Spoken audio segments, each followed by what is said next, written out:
Welcome to Faith and Science. I'm Dr. John Ashton. Just recently I watched a documentary on television about the number of young people, and particularly children that are choosing to change their gender, and this whole concept of gender fluidity. And so the program essentially dealt with, of course, young people going through adolescence, and during that time choosing to change, for example, from female to male, or I guess from male to female, well, whatever it is. And this really concerned me because it seemed that there was the way the documentary portrayed it was, there was a whole movement to sort of accept young people's decisions at this early age. And indeed, here in Australia, in every state, it seems there are hospitals, major paediatric hospitals that are specialising in these transformations, and there's waiting lists of it appears thousands of young people.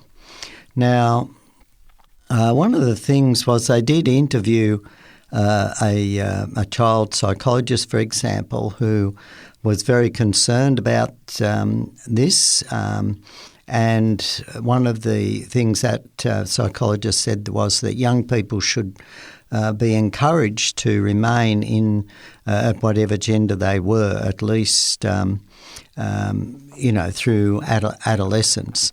And also they interviewed a paediatrician who was very, very concerned that young children, pre-adolescent children, were making choices then to change their gender, and of course this was being followed up on.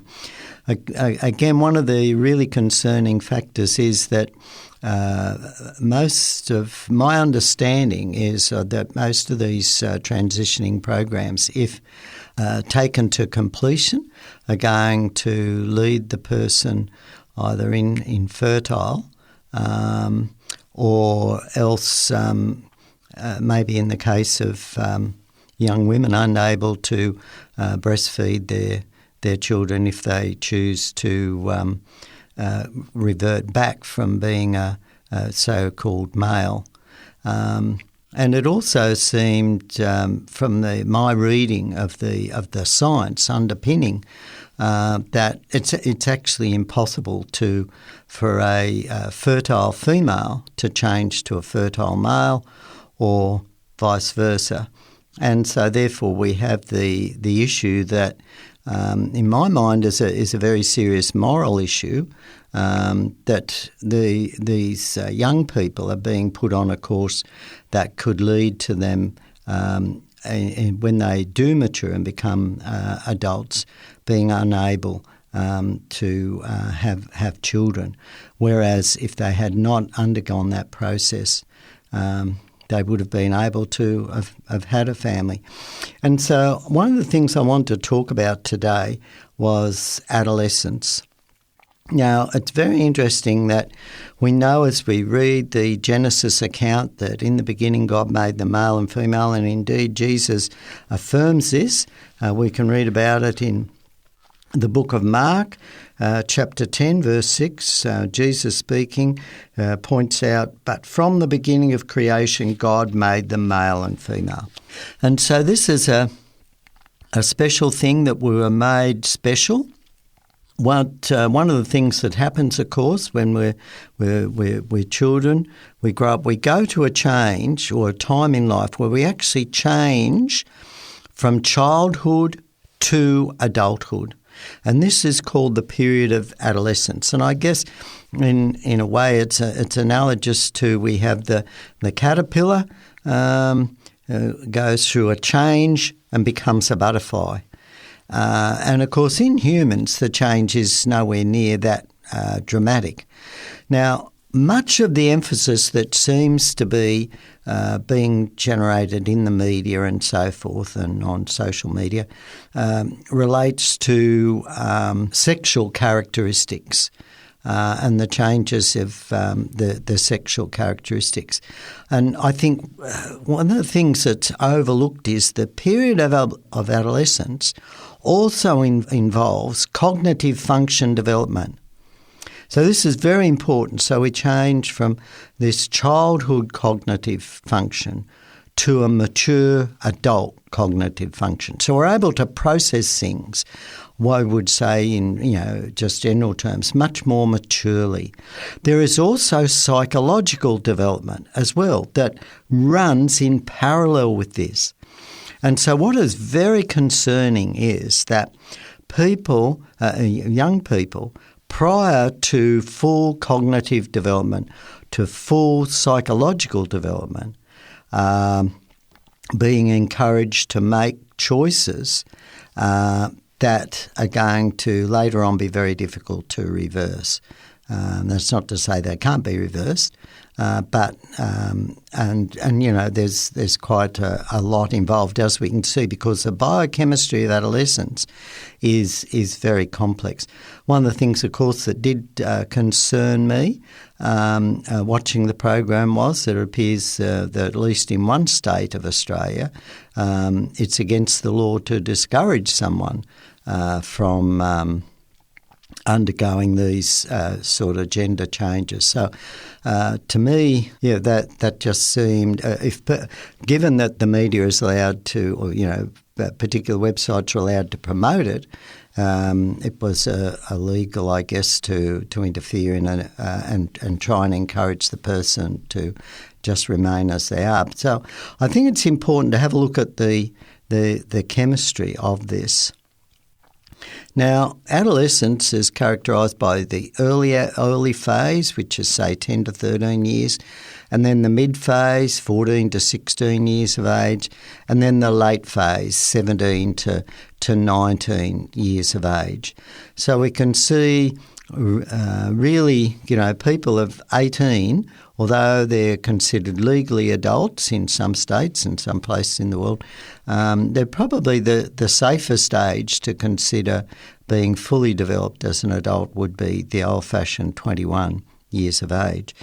And so one of the processes that are involved in these transitioning so forth from one gender to another involve puberty blockers and some of these other compounds like this, hormones, the male and female sex hormones, estradiol and testosterone.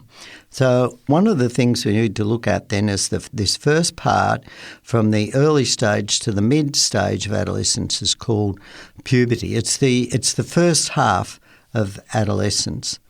And that's the transition from a sexually immature child to a potentially fertile adolescent and adult. And this is, and it can begin as early, some of the very pre-pubertal changes that occur typically, 8 to 9 years, and it's probably referred to as the pre-pubertal period there.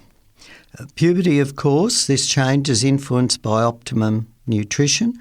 It's also influenced by how much weight the person actually gains during mid-childhood or mid-adolescence.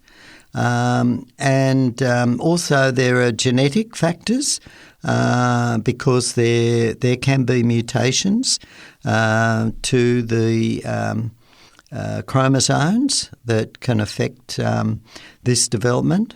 We need to remember that the human genome is increasing in the number of mutations with each generation, generally speaking.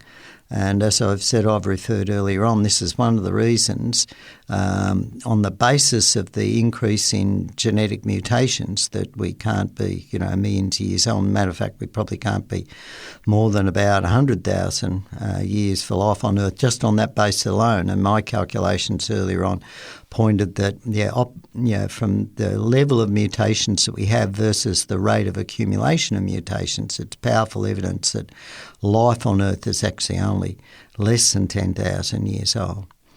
Now, the other factors that can affect, though, puberty are environmental factors. We know that for example, the rate of pubertal development can vary depending on whether it's in a rural or a city environment, particularly in developing countries, and also the presence of pesticides and industrial chemicals in the environment that the child finds themselves in, because some of these compounds, these chemical compounds, can interfere with the controlling compounds or chemicals that control the development.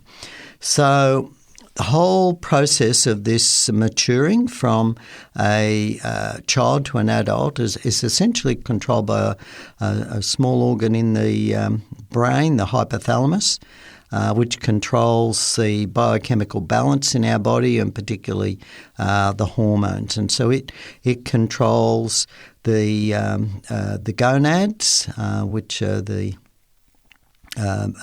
male and female reproductive cells. In males, of course, they're the testes, and in the females, they're the ovaries. And so this is a good definition. I know, again, I've seen programs where people say, how do you define a male or a woman, or a male or female? Well, a male has testes, and a female has ovaries. And these produce the hormones responsible for the sexual development, of course. Of course, there are other situations where there are very unusual mutations where both are present, both testes and ovaries, but generally one is developed and fertile, or if at all, or either both are infertile. I don't know of any reported instance where both would be fertile. And, of course, this situation is very rare. And so that's one of the reasons why a male really can't transgender to a female. You can't go from having testes to ovaries, your own anyway, and be fertile. That's my understanding of it, and vice versa. So the other thing that's controlled by the hypothalamus, of course, is the pituitary gland, and that controls the functions of a range of enzymes. And, of course, there is also a separate development, and that is the adrenal glands. There are developments that also occur in parallel to this. And so this we call the development there, which this maturity is characterised by what they call the hypothalamic pituitary gonal axis plus the adrenal cortex. And this leads to the appearance, of course, of the sexual characteristics and the acceleration of growth, body growth. The person begins to grow more rapidly. And also the capacity for fertility, the capacity to have children. And, of course, this is part of God's, plan for us. So prior to puberty, this axis is dormant, and there's actually no detectable levels of estradiol in girls or testosterone in boys. But as puberty begins, these hormones begin to be produced in pulses. So you've got the gonadotropin releasing hormone begins to be produced, and this is a hormone that actually stimulates the production of the gonad hormones, and this begins being released in pulses, about 1 to 2 hours apart. and of course in females luteinizing hormone, and that begins to vary, and this changes as puberty develops. The frequency of these pulses changes from 1 to 2 hours to continuous, and then to 4 hours as cycles begin to develop later on. Now, if we look at in girls, this cycling and ovulation usually begins in the mid-adolescence range, and we also have other androgens begin to be developed, dehydroepibandestrone, commonly known as DHEA, and that actually can begin to increase as early as 6 to 8 years of age. The generation of the gonadotropin-releasing hormone, of course, is regulated by a number of neuropeptides, and these, as well as the transforming growth factor, which is produced in glial cells. But the pituitary hormones, or these multiple neuropeptides, there's some stimulatory ones, glutamic acid, the kisspeptin, and neurokinin B. There's inhibitory ones like gamma butyric acid, prepolencapalan, and dynorphin. It was interesting with kisspeptin, of course, the genetic code for that hormone, for example, involves over 300 amino acid base pairs. So just for that one hormone to form randomly by chance, or stimulatory neuropeptide not hormone, just the chances of that genetic code just for that one neuropeptide, kisspeptin, to form by chance is astronomically impossible when we look at the stats of it. And so one of the things is when we look at the statistics for all these specific compounds, or hormones and neuropeptides, growth factors and so forth that are produced in this change, that all have to be released at just the right time. It's not going to work if it was released too early. And so forth. It's not going to work if it's released our phase. They all have to be released in synchrony. But they involve really complex aspects of code that evolutionists have to believe arose by random, chance, blind mutations to make this whole development work. And to me, it's just overwhelming evidence that the complexity of the code involved in these changes, let alone with a caterpillar turning into a butterfly, but it's the same in humans, in all mammals, in all animals really, is extremely complex and specific. And it points to a unique, supernatural, super intelligent creator, designer, programmer, biochemical programmer. But there are aspects of this when these changes are taking place that can be very scary for young people. So, for example, breast development or thelage that can begin 8 to 13 years of age, and then, of course, menstruation a little bit later. You get the appearance of pubic hair, this sort of thing. But the thing is that as the breasts are developing, the breast buds may be tender, they may be asymmetric in size, and this can raise concerns. At the same time, of course, the apocrine gland, which is a unique special glands that are located in that produce adult-type body odours, and they're found under the armpits and parts of the breast, around our reproductive organs and other areas on the head as well. And the production of these things, these new smells, these can also be quite scary. Also, of course, the production of estradiol just prior to menarche widely fluctuates, really widely fluctuates. And so what we're having is we're seeing large hormonal swings and changes.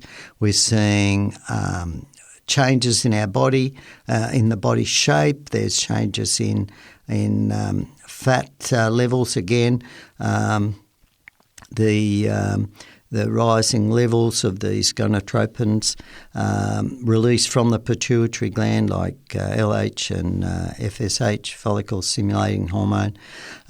They can stimulate the ovaries to produce increasing amounts of estradiol. The estradiol then, of course, stimulates the breast development, the reproductive organ growth. It also affects fat redistribution, say from hips and breast. It also affects bone maturation. So we've got a lot of changes, physical changes that are taking place and not necessarily in balance with how they might be occurring in other people at the same age. And this can be very scary, very disconcerting. Perhaps it's more noticeable and very, more, obvious in girls. But of course in boys there are similar changes taking place in that the testes increase in size, pubic hair appears, the penis lengthens, and the production of sperm starts. And so, and also, of course, we have the voice breaking. And so there can also, though, and this is another interesting factor that is really normal, there can be a mild degree of breast enlargement in boys. And this is seen in more than 50% of boys early in puberty. And again, this can be a worry, and people can interpret these changes incorrectly. But generally, that subsides spontaneously over several months. And then boys get a much greater growth spurt later in puberty. So girls tend to have their growth spurt just before menarche, and then boys, of course, later in puberty. So there's these different changes. And, of course, we have the increase in muscle mass and bone development occurs, and total bone mass increases in both sexes. But it's interesting that a lean body mass can increase during the early stages of adolescence in both, whereas fat mass increases in girls in the later stage, for example, of puberty. And again, these changes, which are quite normal, they're part of normal development, can be so scary and disconcerting. And, of course, if people are perhaps discussing these issues in social media or, among friends, and they don't understand fully the process, you can understand how young people can become very worried about these things. And I think it's important to have an understanding that these changes, and at times they can be uncomfortable, they can at times be unpleasant, but they go through changes. And in my view, it's very important to let these changes go through to completion. And one of the arguments the medical profession uses, of course, for transgenderism is I guess this whole concept that gender is fluid, which I believe is based on faulty logic, actually, and certainly I haven't seen any really good science that supports this. This is myself. So to me, it's almost a fantasy theory, really. We need to understand, of course, that people don't fully understand consciousness. Consciousness, and that's our brain, that's our personality, who we are, is certainly partly influenced because we know drugs can affect us, certain biochemicals can affect us. But consciousness, who we are, if you take the biblical worldview, is something that God has implanted in us, and we are special. And that's who we are, and we're always going to be that person, no matter how we, muck about changing hormone levels and these sort of things. And so I think, what can happen is, of course, the medical profession want to get onto these changes earlier on because they're a lot easier to do in terms of regulating the different sex hormones, testosterone, estradiol, putting in puberty blockers, all these sort of things can help facilitate make the changes a lot easier for the medical profession if the person wants to change. But I think the main point is that at that stage, the person still hasn't developed cognitively and psychologically. And that's why, that's why I hold, my views that God created male and female. He created people special. If we have a worldview that ignores God, well, I guess God is going to have the final say in the judgment. We will certainly see this. But I think my own personal view is that if we hold to the biblical view, young people need to be encouraged that they will get through this. It is okay. People go through this. Some the symptoms are more severe than others, but we get through it and we can then enjoy adulthood and ourselves become parents and enjoy having an adult life. So, of course, these are issues that are unfortunately hotly debated in our secular world, without taking into consideration that there was an original designer and planner who made us male and female for that particular reason. And I think it's very important for us young people to be reminded that they were made special by God. There's a God who loves them. There's a God who answers prayer. And there's very, very real evidence for this. The Bible itself presents the historical miracles that were occurred. And again, for people listening that, hold a very secular worldview, I would encourage you to perhaps look on the internet for some of John Lennox's YouTube videos, where he, for example, demolishes atheism. There was an Oxford lecture that he gave. So John Lennox, Lennox, because he is a mathematician and philosopher from Oxford, professor there, and presents a very, very powerful case for the existence of God and a loving God, the God of the Bible, and how much sense it makes. And when we hold that position, we have a God that we can turn to for help and for love. I hope that this program has been helpful. If you want to re-listen to it, remember to Google 3ABN Australia, or one word, .org.au. Click on the radio button and the listen button and look up. And there are many different programs too.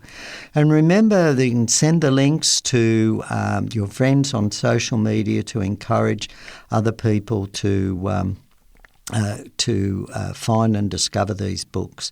My book, Evolution Impossible, 12 Reasons Why Evolution Cannot Explain the Origin of Life on Earth, is also available in main bookshops, and you can also look at the program Evolution Impossible under the TV series. And also I discuss the content of the book under the program Science Conversations. I'm Dr. John Ashton. Have a great day.